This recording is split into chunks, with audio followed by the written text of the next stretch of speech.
When we think about AI in the organization, it doesn't really fit the OODA model well at all. Just to be very clear, like I'm going to stretch the model here. Because AI does not mean one thing.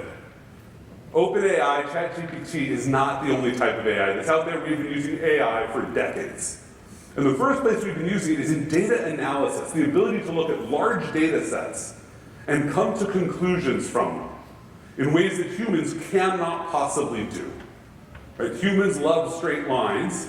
We can do data analysis that does not necessarily involve straight lines. It can predict curves, can look inside data and say, wow, there's 5 different things happening here. Let me isolate the data.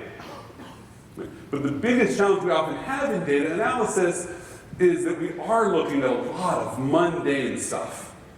Right? How many security tools do you see that want to connect to every data source? They're like, the more data I have, the better.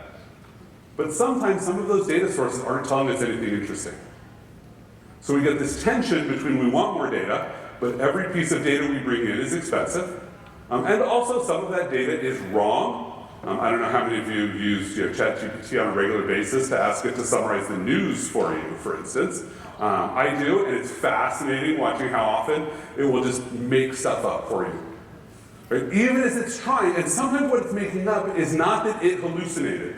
No, it's copying from places that said untrue things. And when I say places that said untrue things, I'm not talking about like the deep dark web, I'm talking about the New York Times and the Wall Street Journal, who get things wrong, but they're a source of authority. And so when we think about data analysis that comes in, a really important thing from an AI perspective is how do we know this is true and that this is relevant?